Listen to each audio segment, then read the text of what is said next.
ঘুষ থেকে তোমরা মুক্ত থাকবে।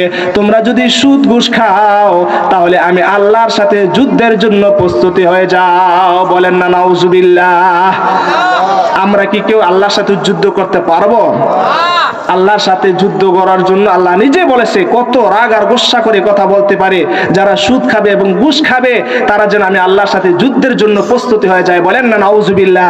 কারণ সুদ ঘুষ খাওয়ার পরে তার শরীরে যেই গঠন হবে, ওই গঠন দিয়ে, ওই শরীর দিয়া যতই ইবাদত বন্দেগী করুক না কেন তার কোনো আমলই আল্লাহর দরবারে কবুল হবে না। ঠিক কিনা বলেন?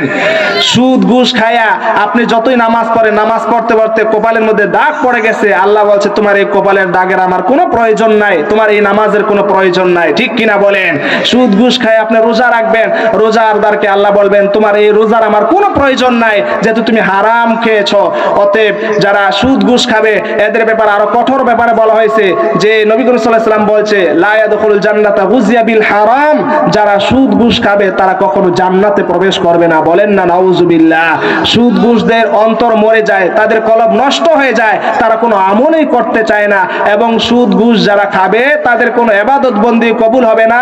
আশপাশ যারা আছে তাদের মধ্যে প্রভাব পড়বে। অতএব তাদেরও সতর্ক থাকতে হবে এবং তাদেরকে, তার ভাইকে বুঝাইতে হবে যে ভাই সুদ ঘুষ খাবেন না, সুদ ঘুষ খাওয়া হারাম, এবং কাল কিয়ামতের ময়দানে আপনারা জান্নাতে যাইতে পারবেন না, জান্নাতের সুঘ্রাণও পাবেন না। বলেন না নাউজুবিল্লাহ। আপনারা কারা কারা সুদ খাবেন একটু হাত উঠায় দেখান তো। যাক আলহামদুলিল্লাহ। আমরা কারা কারা সুদ খাবো না একটু হাত উঠায় দেখেন। নারে তাকবীর, নারে তাকবীর, নারে রিসালাত, আহলে সুন্নাত ওয়াল জামাত। আল্লাহ রাব্বুল আলামিন আমাদের সবাইকে সুদ ঘুষ থেকে সকলকে মুক্ত করে দেখ। সকল বলেন আমিন। সম্মানিত হাজিরিন, দেখবেন নবী করিম সাল্লাল্লাহু আলাইহি ওয়াসাল্লাম বলেছে সমাজের নেতৃস্থানীয় লোকেরা কিয়ামতের পূর্ব অবস্থা হবে এরকম যে কিয়ামতের একটি আলামত হচ্ছে, ওয়া উকরিমা রাজুলু মুখাফাতা শাররিহি, ওয়া উকরিমা রাজুলু মুখাফাতা শাররিহি, ব্যক্তিকে সম্মান করবে তার ভয়ে, কোন মানুষকে সম্মান করবে তার ভয়ে। আর এই সমস্ত প্রভাবশালী মানুষ যারা হবে তারা একটু সুদ ঘুষ খাবে। বলেন না নাউজুবিল্লাহ। তাহলে এই সুদ ঘুষ যারা বেশি খায় তারা নাকি প্রভাবশালী হবে, এবং এটা একটা কিয়ামতের আলামত। আমরা এই কিয়ামতের আলামত আমাদের দ্বারা যাতে করে প্রকাশ না পায়, আল্লাহ সবাইকে হেফাজত করে। সকল বলেন আমিন।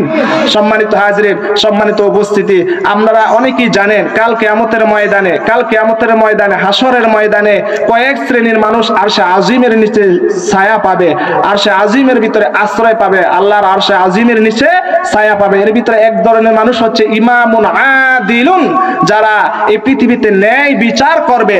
ন্যায় বিচার করতে গিয়ে সুদ আর ঘুষ খাবে না, সুদ ঘুষ না খেয়ে ন্যায় বিচার করবে, সঠিক বিচার করবে। কাল কিয়ামতের ময়দানে আল্লাহর আরশের নিচে তার আশ্রয় পাবে। বলেন না সুবহানাল্লাহ।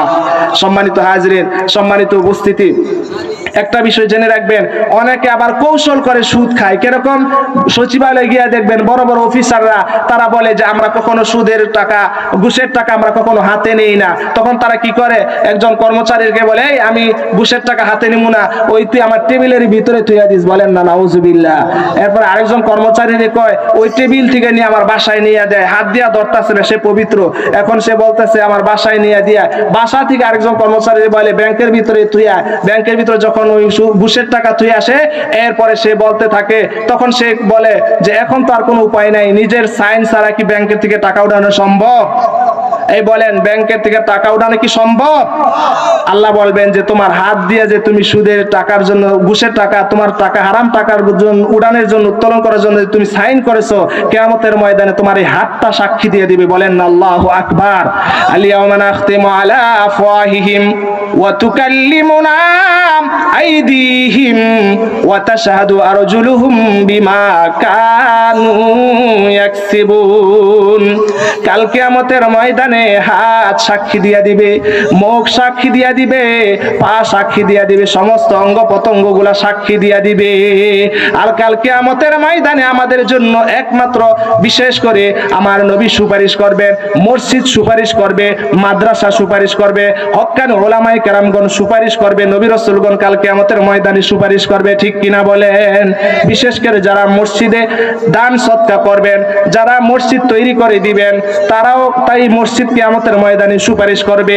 আল্লাহর নবী হাদিসের ভিতরে বলেছেন, মান বানা লিল্লাহি মাসজিদাম বানাল্লাহু লাহু বাইতান ফিল জান্নাহ।